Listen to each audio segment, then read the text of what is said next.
people are joining in, but why don't we get started? First of all, thank you so much for everybody for coming to the virtual bioengineering seminar. I think this is the fourth of the series for this semester, and I think it's generally been working very well. I'll introduce the speaker very shortly, but I just wanted to state that if you're not speaking, please mute your microphone and feel free to post any questions that you have on the chat, and at the end of the seminar, we can go in order trying to address those if you have time for that. Okay? So with that, I first of all take this opportunity to thank Dr. Stacey Finley. She's our speaker for today. It's my very distinct pleasure to introduce her. Dr. Finley is the Gordon S. Marshall Early Career Chair and Associate Professor of Biomedical Engineering and Biological Sciences at the University of Southern California in Los Angeles, USC. Dr. Finley also has joint appointments in the Mark Family Department of Chemical Engineering and also in Material Science. And she's a member of the Comprehensive Cancer Center at her institution. So this reflects her multidisciplinary expertise and interests. Dr. Finley's current research focuses on systems biology approach to develop molecularly detailed computational models of biological processes which are relevant to human disease. Dr. Finley got her bachelor's degree in chemical engineering from Florida A&M University and her doctoral degree in chemical engineering from Northwestern University, where she collaborated with Dr.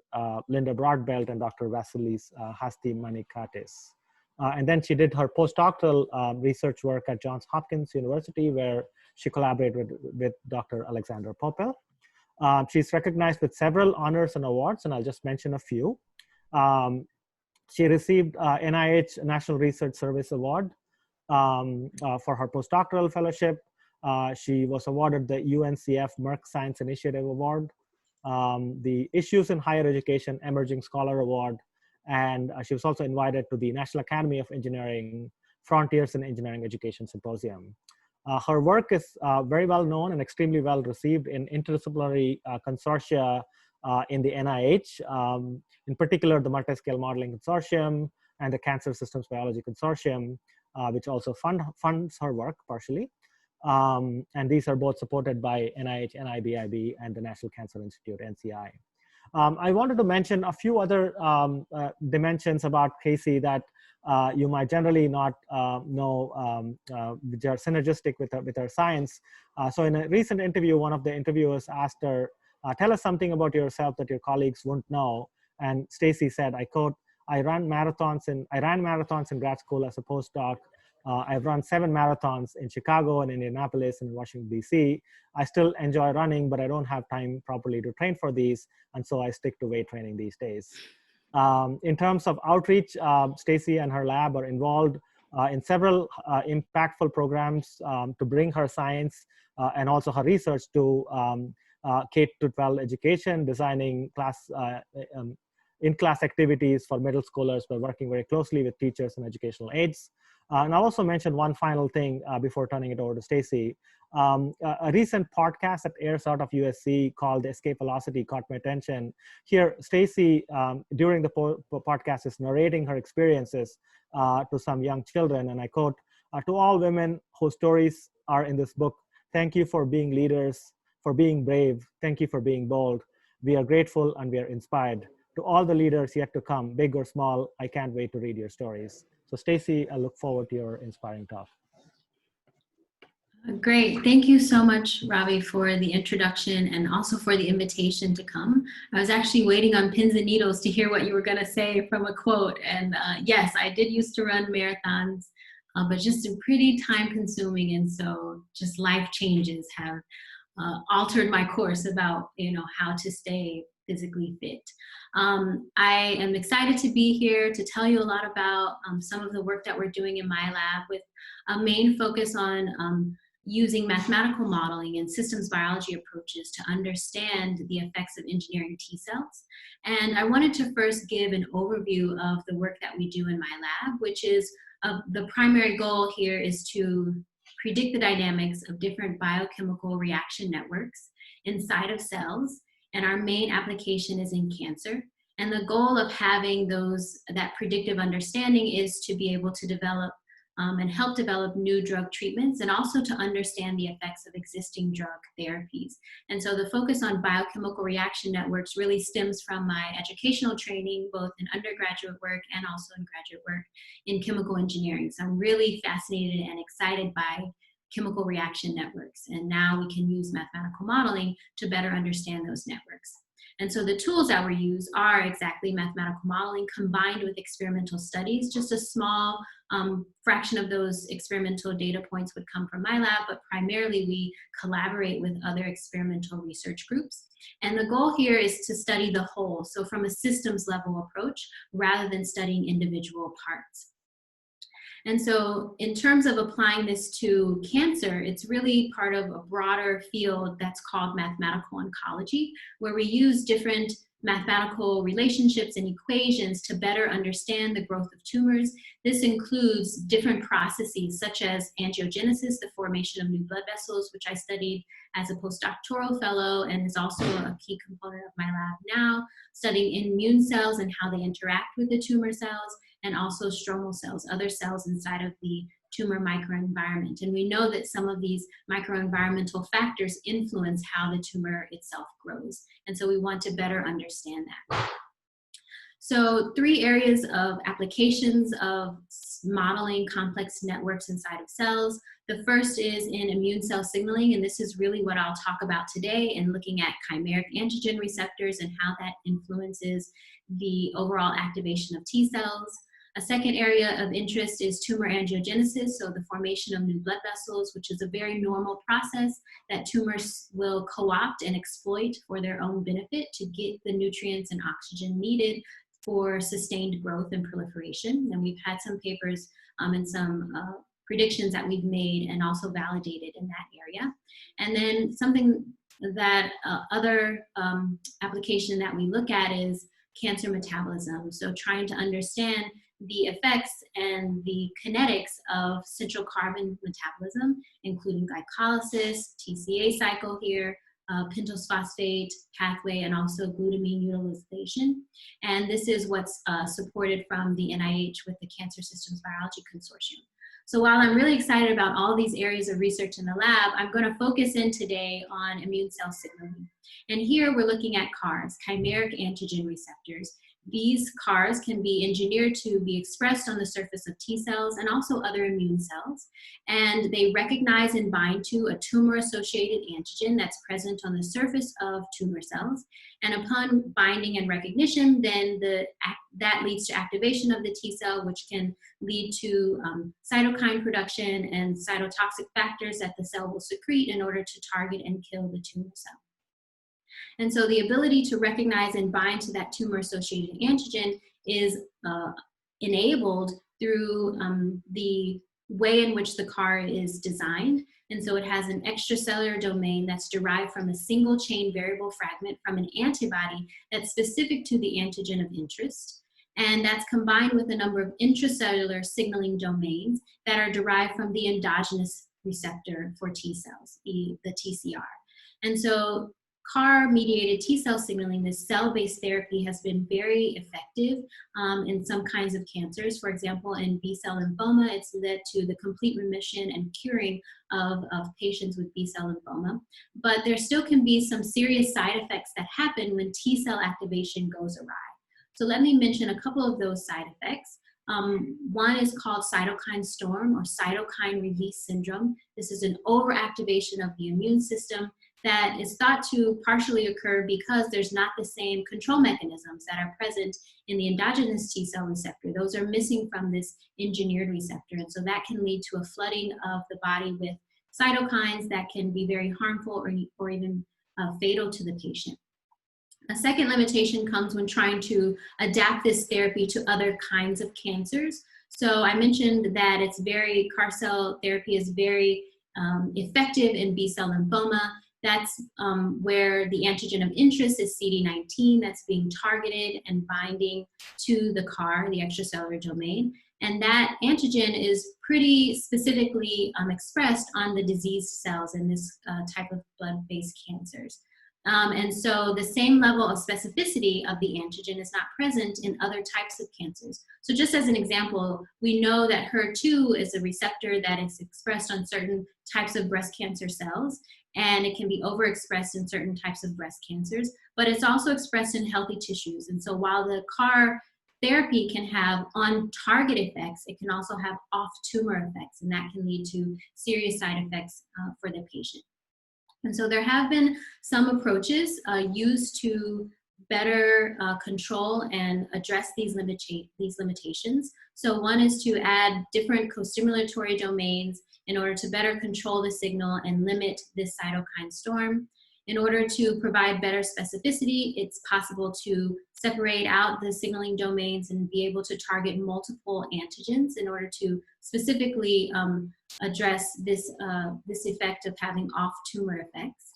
And then also combining them together. So I'm sure you've heard of PD-1 and having that be a way to have this checkpoint and inhibit and better control the signaling. So I know I probably don't have to give you very much background about CARs because of the wealth of work and energy that's going into it, even there at Penn.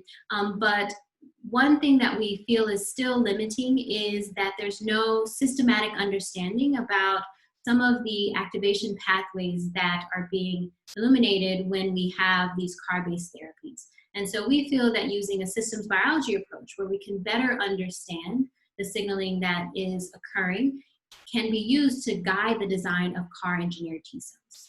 So what I want to tell you about today is really the work of my first graduate student who finished a couple of years ago, Jennifer Roars, who really pioneered this work in my lab and pushed it forward, where we developed a mechanistic model of CAR-mediated T cell activation. And so let me first walk you through some of the signaling pathways that are involved, and then I'll tell you about various models that we've constructed in order to better understand these signaling networks. So we are studying the second generation CAR, which is comprised of the extracellular domain, for example, that would recognize and bind to the CD19 antigen. And it's combined with two intracellular domains. One is CD3 zeta, that is actually comprised of 3 ITAMs, immunotyrosine activating motifs. Each of the ITAMs has 2 important phosphorylation sites, and I just denote those with the open circles here. And then it's also combined with this co-stimulatory domain called CD28, which also has a number of phosphorylation sites that are thought to be important in allowing it to augment the CAR signaling. So another species that we have to focus in on is the kinase LCK, and that kinase can undergo autophosphorylation as well as mediate the phosphorylation of different sites on the CAR structure itself. And then once 2 sites on an ITAM are phosphorylated, then another protein called ZAP70 can come in and bind, and LCK also mediates the phosphorylation of ZAP70. Now these are all activating events to promote signaling, but all the while the cell is actually recruiting phosphatases, namely SHIP1, that works to attenuate the signal and remove these phosphate groups from the various signaling proteins. But given strong enough and durable binding, so longer term binding of the antigen, then the cell can overcome this negative feedback and lead to the formation of this multi-protein complex that signals through ZAP70 and forms this multi-protein complex that's called the LAT signalosome. And LAT is really a scaffolding protein that allows lots of different proteins to come in and bind, and then it signals through the canonical MAPK pathway, leading to activation of ERK, which we know as an important transcription factor to promote cell proliferation. And ERK actually provides some positive feedback because it can mediate phosphorylation of LCK at a protection site that eliminates or prevents SHIP1 from removing that phosphate group, and so that LCK can also remain active and lead to the phosphorylation of all these downstream events. And then there's another set of reactions that involve adapter proteins that can interact with the CD28 co-stimulatory domain, such as GRB2 and GADs, and these are thought to augment and enhance signaling through the LAT signalosome, ultimately influencing ERK phosphorylation and activation as well. So you can see that it is a complex signaling network, and this is just a schematic, right? I'm not showing all the individual reactions between each of these molecular species, but we see that there's negative feedback here, there's positive feedback, and so it's not exactly clear how changing the structure of the CAR would influence downstream signaling, for example, the activation of ERK or other downstream factors that I don't even show, that we haven't started to look at with the model, such as PI3 kinase to influence cell survival, or VAV1 to influence cytoskeletal reorganization and other aspects of T cell activation. And so we're mainly focusing in on ERK. We have this model, and we built the model using what's called BioNetGen. So this is a rule-based modeling framework that allows us to automatically generate the reaction network. And I'm just showing a simple schematic here to sort of illustrate how this works. So we define a rule in BioNetGen, such as the ability of GADs to bind to a particular site on CD28 when that site is phosphorylated. And so this interaction can happen whether or not all of the ITAMs are phosphorylated, whether or not SAP70 is bound. So we see that there are many different permutations of how this rule could be applied. And so we define the specific rules, and then BioNetGen makes it possible to automatically generate the reaction network that would be coming out of these, the application of all of these rules. BioNetGen also gives us the set of ordinary differential equations, or ODEs, that describe how the species concentrations evolve over time. Now, of course, with any mathematical model, we have to take care to specify the parameter values. We take as many parameter values as we can from the literature, those things that have been measured, or even extracting them from other modeling works. But in some cases, we have to estimate the parameter values here in our own work. And we do this by fitting the model to experimental data, and we apply this optimization tool called, or a method called particle swarm optimization, that allows us to match the model outputs to the experimental data. And then in the process of doing that, we estimate what the optimal parameter value should be. So I wanted just to give you a little bit more insight into this model fitting approach. It's called particle swarm optimization. The particles are essentially the combinations of parameter values. So in this simple example, we have a three-dimensional space. So let's say that we have 3 parameters in our model that we're trying to fit. And we start with different combinations of parameter values given the specific range over which those values could vary. And so all the particles are combinations of different parameter values. And so what we do with the approach is to run the model for each of these different combinations of parameter values, estimate the error between the model predictions and the experimental data that we have at hand, and then the particles communicate with one another and then swarm towards the area in the parameter space that would have a low error. So a low difference between the experimental data and the model predictions. And so in this example here, I'm showing that there are 2 areas in the parameter space that are sort of local minima. And so if it happens that A has a lower error than B, then the particles would swarm towards A, or vice versa. If B has a lower error, then the particles would swarm towards B. So I just wanted to give you a little bit of an example about how this works. And it's biologically inspired. This is an older technique, actually, so it's nothing new, but it's being used, I think, more frequently now as a global optimization approach. And it's biologically inspired by how swarms of animals communicate with one another. For example, how bees communicate with one another to find the optimal pollination site.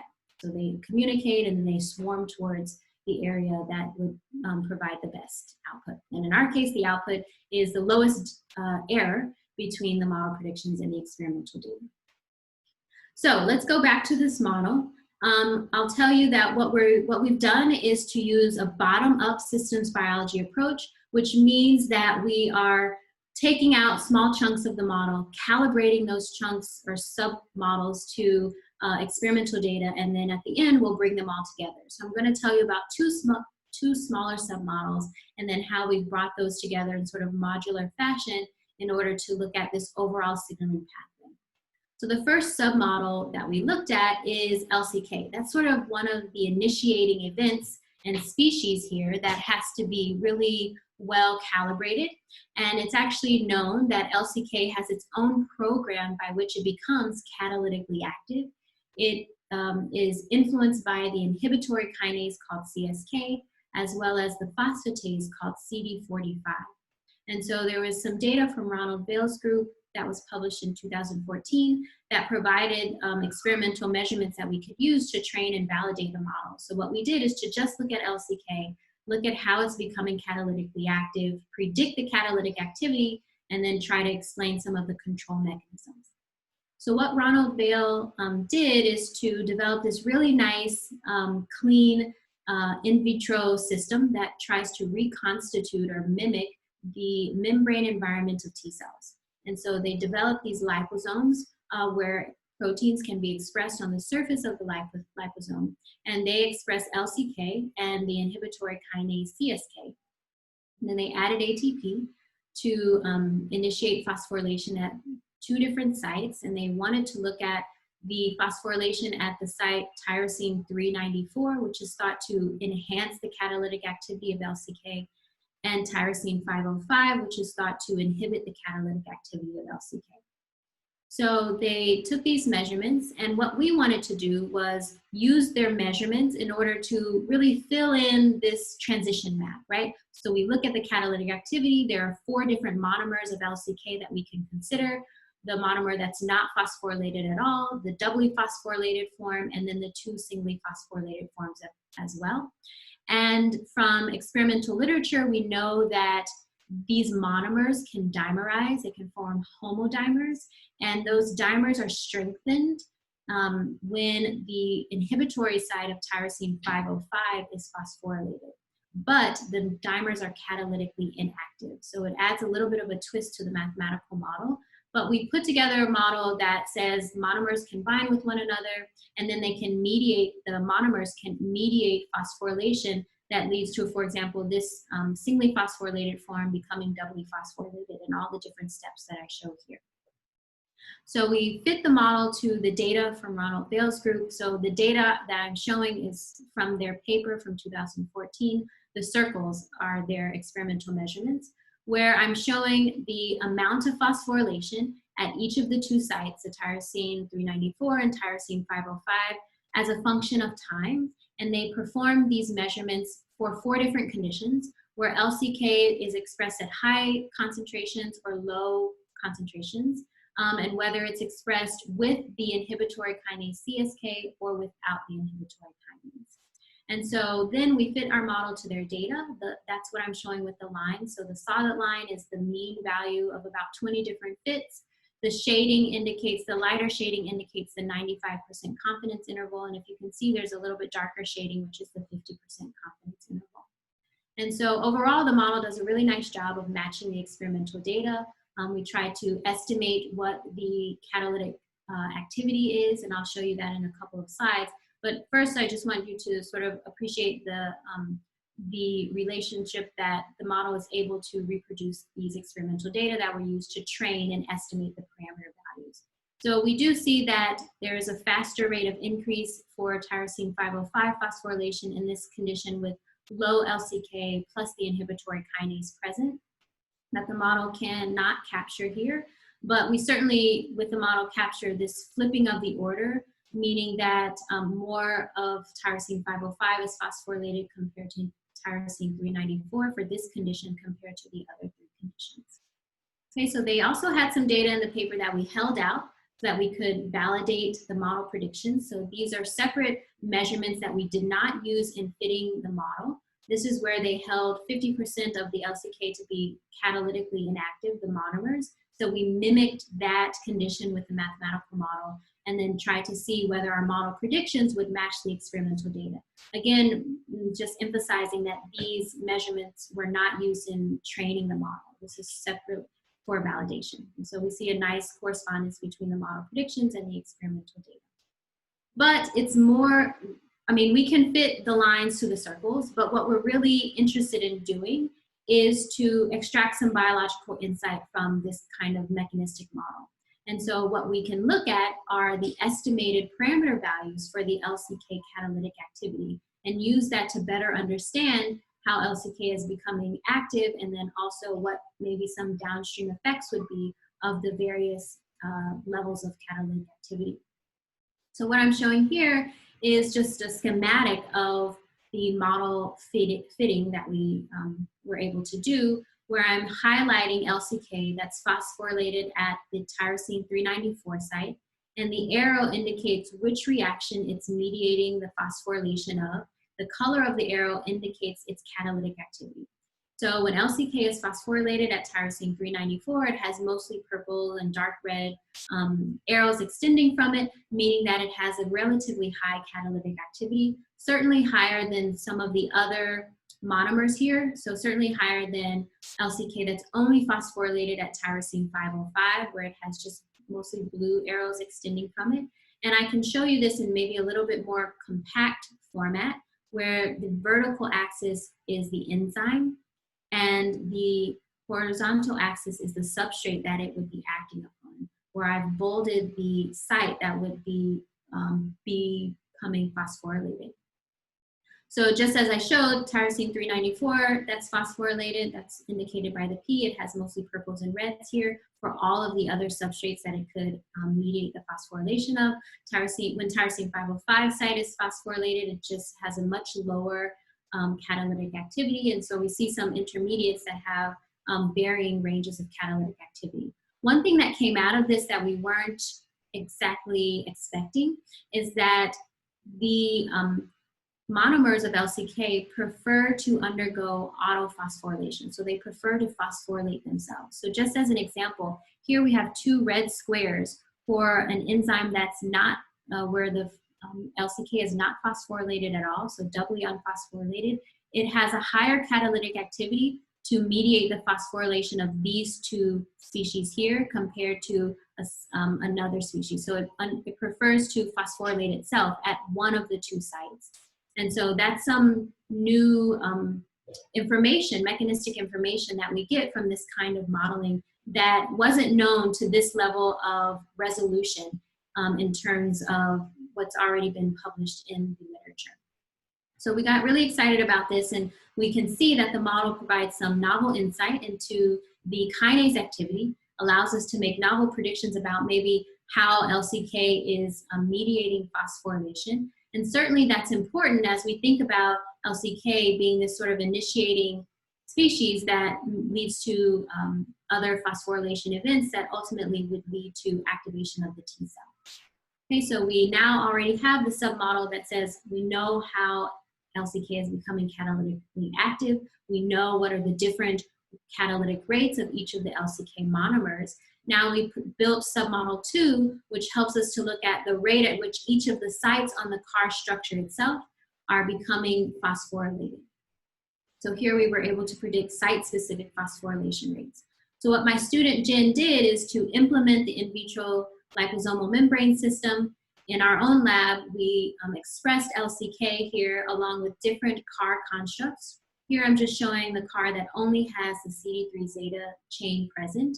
And then we add ATP in order to initiate phosphorylation. And then with the Graham lab, so Nicholas Graham at USC, we were able to measure the phosphorylation at each of these sites using phosphoproteomic mass spectrometry. So here I'm showing the experimental data and also our model fit. So the circles are the experimental data, the lines are the fit to these data that my student Jen generated.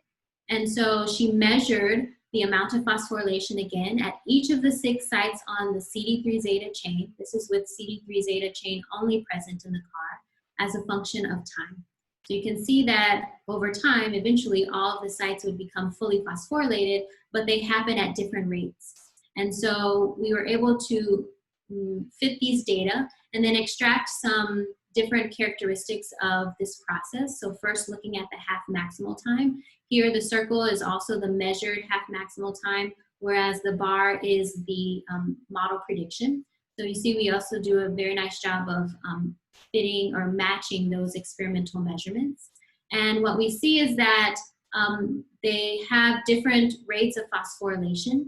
And we try to implement the model in different ways to say, well, oh, based on the measurement of the half maximal time, we see that the site A1 should be phosphorylated first, followed by B2, followed by B1, and so on. And so we forced it to happen in that order with another alternative model, but that did not have nearly as good of a fit to the experimental data. And so we were able to, by training the model, different models to the experimental data, we were able to extract what could be a possible mechanism of the phosphorylation events. And so what ended up fitting the model best, and that's what I'm showing here, is just allowing the sites to be phosphorylated in any random order and not specifying that it has to happen in a specific sequential fashion.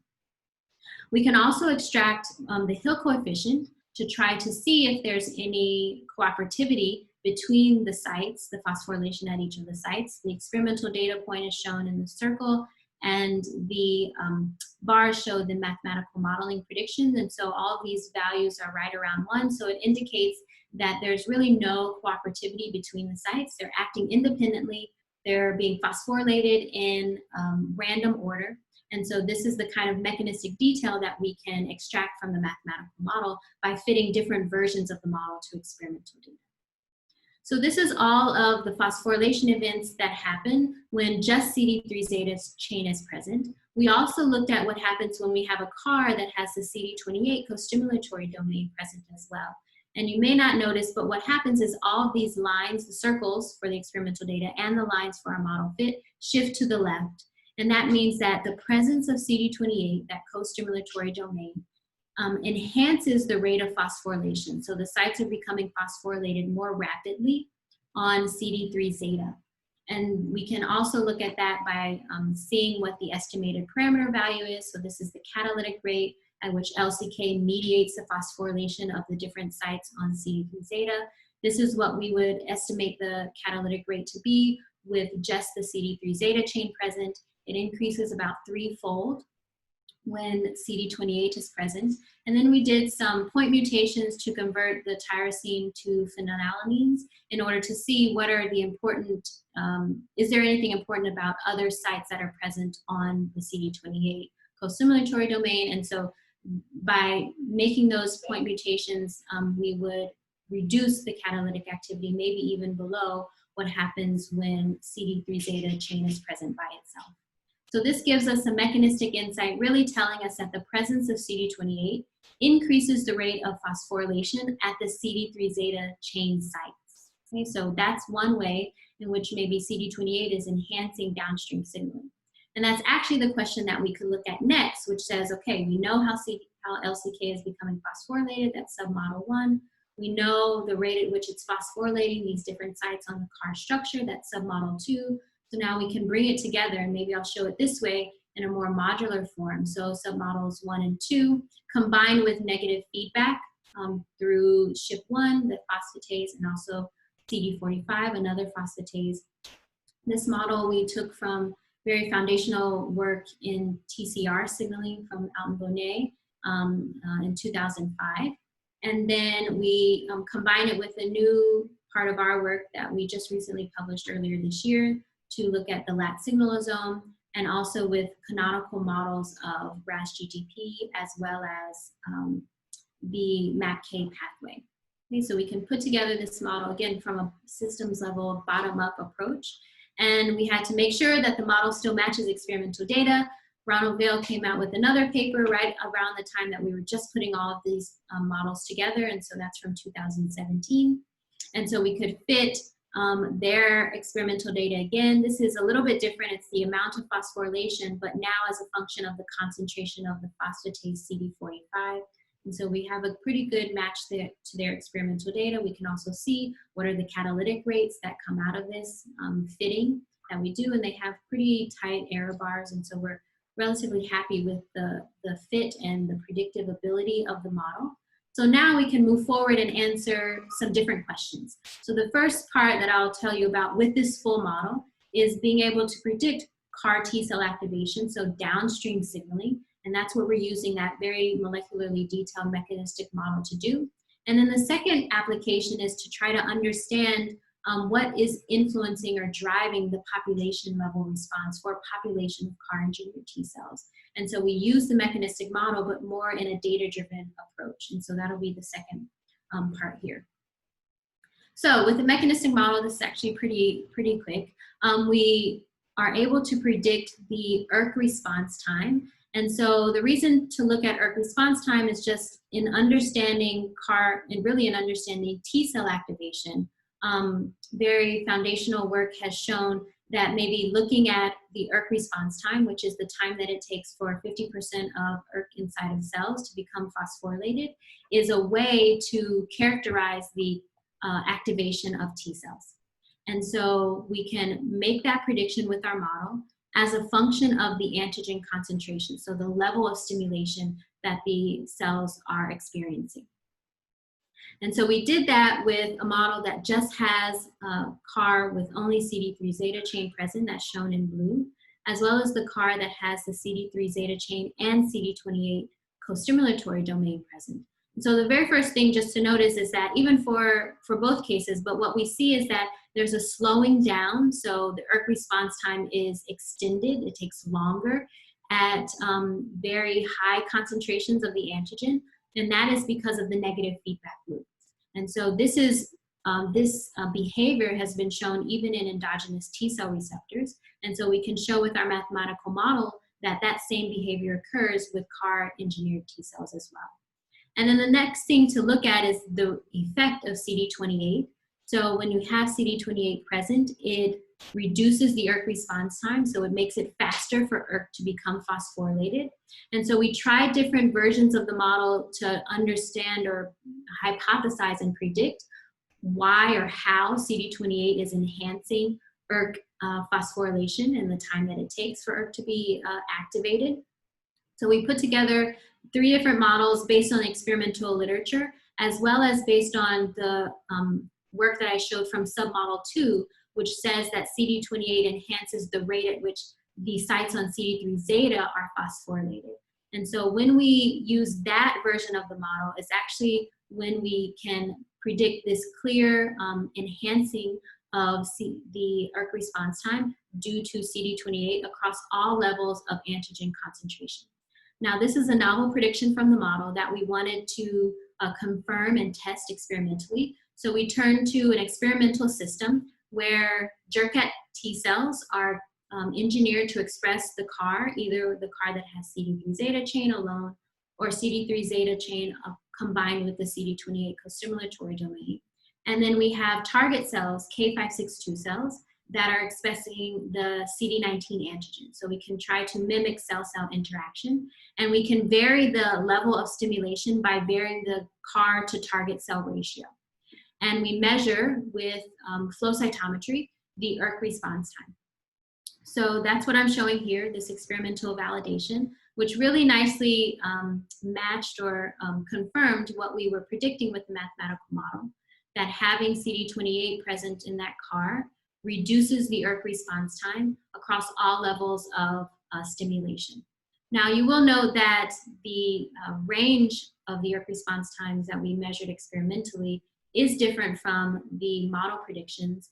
And we think that that could be due to some physical interactions that just enhance and speed up these, this response compared to what we don't have that physical interaction here in the model. So maybe there are some things that we can tune in order to scale this, but qualitatively, certainly it matches the model predictions, and it confirms that what we predict with the model, that the effect of CD28 on T cell activation in CARs is that it's enhancing the rate at which the sites on CD3 zeta are phosphorylated.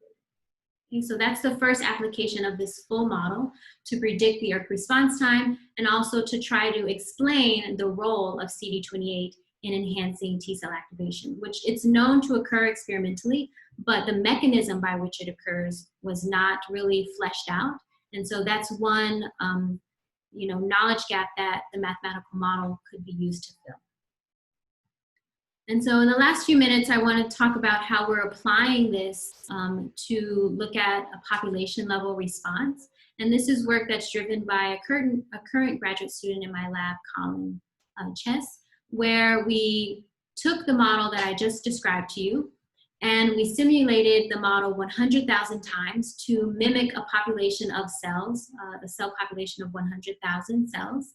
And each individual cell, so each time that we run the model, we initialize the cell to have different starting concentrations of the intracellular proteins. So that's how we can mimic a heterogeneous population of CAR-engineered T cells. So they'll have different starting amounts of ERK, different starting amounts of the CAR itself, of SHIP, the phosphatase, and all the other initial species inside of the cell. And so just to give you an example of how heterogeneity at the initial concentration level can come to bear, I'm showing now the level of phosphorylation as a function of time just for a sample of 100 cells. So you can see that some cells have very fast and full phosphorylation of ERK that happens very rapidly. Some cells have that full phosphorylation of ERK, but it takes a longer period of time. And then some cells never reach 100% phosphorylation. And I just have the red line here to sort of draw your eye to this separation between cells that have phosphorylation of ERK greater than 50% or less than 50%, where less than 50% ERK phosphorylation is characterized as a low ERK response, and high ERK phosphorylation greater than 50% is a high ERK response. And this is just a way to classify the cells. We know that ERK has this sort of on or off characteristic. And so we can even see that, this is just for 100 sampling of cells in our mathematical model. But if we look at all 100,000, we see that there's a clear separation of the high ERK response cells and the low ERK response cells, and very, very few cells in between. And really, we don't even have to use 50% as the cutoff, right? Because actually we see that a large proportion of the cells have ERK phosphorylation greater than 90%, and another large proportion have phosphorylation of ERK less than 10%. So we clearly see this digital response of ERK being either on or off, fully activated or not activated hardly at all. So this is our simulated population of 100,000 cells. And then we ask the question, can we separate the high and low ERK response cells just based on the initial concentrations? We know what we changed in the model. We know how we incorporated heterogeneity. And so now can we use those changes or that variation in the initial concentration to predict which cells will have high ERK response versus low ERK response?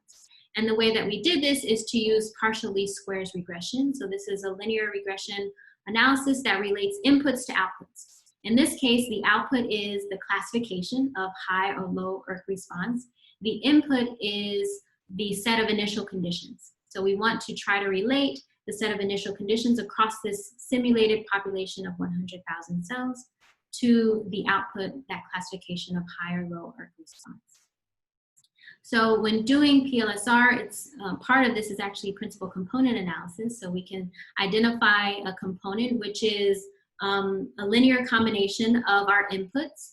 And really what PLSR does is to transform the inputs and outputs into a new dimensional space in order to try to maximize the relationship, the correlation between our inputs and our outputs. And so as part of that, it does principal component analysis. And so we can see that for component one, which again is a linear combination of some of those inputs, it's a clear way to separate out the low ERK response cells shown in red compared to the high ERK response cells shown in blue. We also see some scatter along the second component, and it's not very predictive. I think this only comprises or accounts for about, I think about 7% of the variation. So it's not accounting for a large variation across the population, but it is having some spread. So we could look more into component two, but we focused in on component one since it's a clear way to separate out the high and low ERK response cells. So we're able to do that classification. Now we can move forward and dig in a little bit more and say, well, what are those initial concentrations that are predictive or influencing the classification of the cell as going to be high ERK or low ERK response? So with PLSR, a way to analyze the results is to look at what's called the VIP score, Variable Importance of Projection Score. And a good rule of thumb is that if the VIP score is greater than 1, then that means that that input is influencing strongly the output. And so out of the 22 species concentrations that we varied, we could see that just 6 are actually predictive of the response being high or low for ERK. And so I've highlighted those in orange. And we can see that they're really situated at the start of the signaling pathway. So this includes CD3 zeta, it includes LCK and that phosphatase SHP1, as well as some that are bunched at the end of the pathway, including RAS, GAP, RAS, RAF, and MEK. So part of the MAPK pathway. And I'm highlighting here ERK. So we may have thought that maybe ERK levels would predict whether there would be high or low ERK response, but ERK has a very low VIP score. And so the level of ERK that the cells start out with is not predictive of whether the cells will have high or low ERK response at the end. So then we can say, okay, we know that these 6 protein levels will influence the response to stimulation and indicate whether the cells will have high or low ERK response levels. So now let's see in what direction would each of these important factors push or pull the population to move towards a high ERK response, which again is shown in blue, versus a low ERK response, which is shown in red. So some things that we might appreciate and could probably predict is that higher levels of LCK would lead to a higher ERK response. That's why it's highlighted in blue. Also, higher levels of some of those components of the MAPK pathway would push the cells to have a high ERK response. SHP1, that phosphatase, would lead the cells to have a low ERK response, which is why it's highlighted in red. But something that wasn't expected, it's maybe a little bit counterintuitive, is that having higher levels of CD3 zeta would actually reduce the ERK response level. It would shift the cells to have a low ERK response. And so we sort of were scratching our heads about this. We wanted to try to understand why is it that having greater expression of the CAR, this component of the CAR, would actually lead the cells to have low ERK response. And so we looked into this. We varied the amount of the CD3 zeta and looked at the amount of phosphorylation of ERK as a function of time. So going from this bright green to the darker blue is increasing the concentration of CD3 zeta. And so you can certainly see a slowing down of the ERK response. So it takes longer to have full phosphorylation. And so the reason for that is because as you increase the CD3 zeta concentration from a low value up to a high value, you're also increasing the amount of the phosphatase concentration. Okay, so here is the concentration of the phosphatase as a function of time for low CD3 zeta concentrations versus high CD3 zeta concentrations. So it's this negative feedback loop through the SHP1 phosphatase that is influencing the cell, that even though you might have higher expression of this component of the CAR, it actually will allow the cell to accumulate this phosphatase activity even more rapidly and at a higher magnitude, and that could have unintended effects, right? So the mathematical model can predict how having maybe too much activation or too much of the CAR itself, the receptor, could lead to this counterintuitive response. So we're sort of pretty excited about the work that we've done here. We've constructed this mathematical model of CAR-mediated T-cell activation. With the model, we can compare and contrast the effects of different CAR constructs and see how they influence cell signaling and also this characteristic of T-cell activation being the ERK response time. And then we have transitioned to a sort of data-driven approach where we can identify which starting concentrations for the cell would influence the cell to have a high ERK response versus a low ERK response. And so combining this very detailed mechanistic model with data-driven approaches like PLSR can help us gain more insight into how to modulate the cell response, right? So we can use this information to say, if we could engineer or construct the optimal version of the cell, what would the starting components look like? So where we're moving this to very quickly is to incorporate that data-driven model and sort of a data-driven version of the mechanistic model into an agent-based model so that we can build up from the molecular level what is happening inside of cells and then what's happening inside a population of cells. And here we can have tumor cells and immune cells in order to study this interaction between the two different cell populations. And then we're also looking at sort of taking the same approach, but for natural killer cells, because it's more and more energy is going into looking at natural killer cells as a platform for CAR engineered therapies because they don't require this autologous source of cells. You can take some off-the-shelf NK cell line and engineer it, and it could be useful and effective in CAR-based therapies. And so we can use the same approach to look at not CARs that are derived from T cell components, but CARs that are derived from NK cell components, and try to identify with mathematical modeling what would be the candidate CARs to move forward with in testing in vivo. So with that, I'll thank the members of my lab. The work that I presented today was in large part from Jennifer Roars, an alumna from the lab, as well as Colin Chess, and an undergraduate student that we have from BU who was really helpful. And then, or actually she's at Cornell, sorry. And then also our collaborators, Pin Wong and Nicholas Graham on the CAR T-cell project, and other collaborators in other work. Our funding sources, and then I want to thank all of you for your attention, and I think we have some time to ask questions. Okay, thank you. Thank you, Stacey. So I think on behalf of everybody, I guess you just have to hear my clap. It's very exciting. I had a few questions, but I think there's some questions from the audience, so maybe I'll just read a few from the audience first. So Wen Tao had a question. His question, the question was, how's this model doing with respect to the third generation CAR, which includes two co-stimulatory domains and ITAMs? Yeah.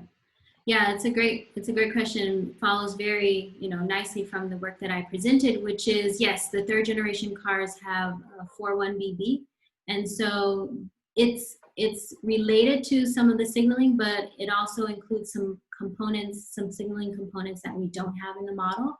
We're actually actively working on this right now because we do want to make sure that we're staying in step with the development of CARs in preclinical studies as well. Actually, 4-1BB is CD137, I believe, and that is a component of natural killer cells, natural endogenous receptors in endogenous receptor in NK cells. And so it's right alongside of what we're looking to do. But you're right, we need to see how that could influence downstream signaling. So I can't answer your question about how it's doing right now, but that's what we have in the works as we're talking right now. Okay, thank you. So Vis Lanka had a question. Why exactly do cells have either a high or a low ERK response? What benefit does this serve versus having a gradual scale response? Yeah, so this is really a characteristic of T cells in general, that it can take this analog input signal, right, which is varying along a continuum, and convert it to this digital signal of being on or off. And so it just allows the cell to, I think, pretty sensitively respond to to small changes in the antigen stimulation, so that it can fully become activated or not. That there's a long history of doing the experimental work and also modeling to sort of understand what is the benefit of that. But I think the main benefit is the sensitivity to a small change in the external stimulation level. Nice. So Scott Diamond had a question, so I'm just going to read it out. So he said, great talk. The training experiment goes from 0 to 100% phosphorylation. In the resting CAR cell before encounter with an antigen, is receptor phosphorylation at 0%, and is that reasonable? Yeah. Mm-hmm. Yeah, so yeah, thanks Scott for your question. So we train the model using this liposomal membrane system, which is a very clean system. I sort of mentioned that in passing, but what it means is that only what's there is what we express, what we force to be expressed on the cell surface, on the liposomal membrane surface. And so we can start with fully unphosphorylated versions of the CAR and then see how that phosphorylation changes. But you're right, it's not exactly true that when these events start occurring, these signaling events start occurring, that the CAR would be completely unphosphorylated. So we can actually see what happens after fitting the model to the data. We could see how that would influence the population level response or even the activation of ERK. It's not a question that we've looked at with the model, but certainly the model has the capability of answering that question. Mainly we've said, okay, what happens if we vary the CAR expression level, but not necessarily the starting phosphorylation status of the CAR. So yeah, that's something actually we could look at pretty easily. Thank you. And on a related question to the two ERK questions before, I had a question of my own, which is, I think you might have answered this, but just to kind of maybe clarify or rephrase it. So can the cell phenotype response, such as T cell activation or maybe inactivation, be completely predicted just by just looking at the ERK response, or do you need other gene regulatory information, either modeling or otherwise, to connect to maybe an experimentally measured cell phenotype? Absolutely, yes.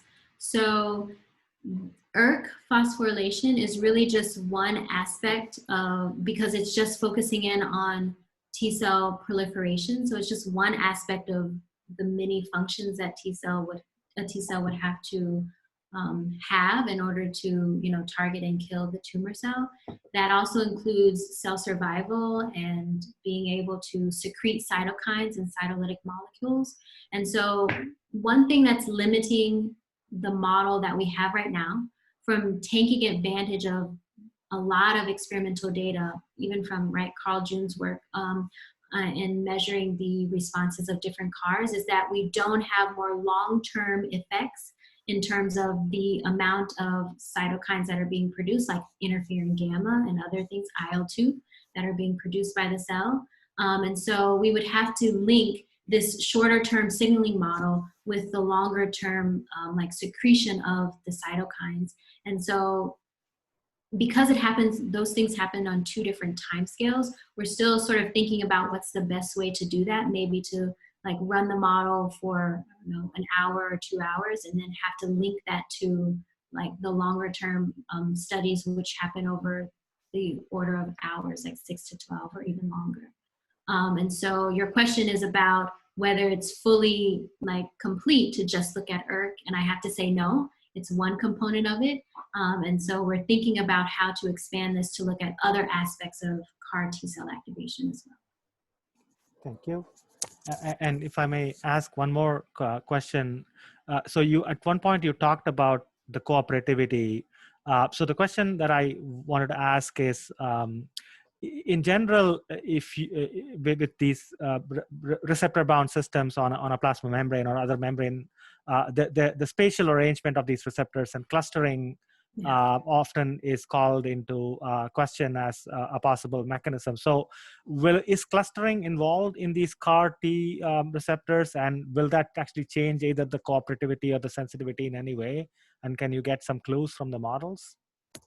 Yeah, so the localization and sort of spatial arrangement, we don't account for here, right? These are ODEs, not the space, it overlooks the spatial component, but that is another important piece, right? Just T cells engaging with another cell leads to the formation of this immunological synapse. And so that influences also biomechanical forces too, but as well as the spatial arrangement of the receptors. And even, bringing LCK in closer proximity to the CAR and to other components, signaling components, which we don't account for at all. We've thought about maybe that is physically the explanation of why having CD28 enhances LCK mediated phosphorylation of the other sites, right? Because maybe it's bringing LCK in closer proximity and making it easier just to access the sites on CD3 zeta. But we would need a model that is more spatially resolved, maybe not a full PDE model, but maybe having compartments, local compartments closer to the CAR versus further away from the CAR. And so again, this is something that we've thought about, and we know it's a limitation of the model, but we haven't yet moved forward in trying to address that limitation. Lots of suggestions, lots of things to add to the work. Very, very exciting. So I think that's about it. So I don't know if somebody else has a final question to ask. Just maybe give you 5-10 seconds to respond. Okay. If not, Stacey, thank you so much. It was a great talk, very inspiring. Hopefully, one of these days we'll have you in person, visit our campus. But until Thanks. then, thank you. Yeah. Sounds Thank good. you, Thanks everybody. again. I appreciate your time. Okay, bye. Good to see you, Scott.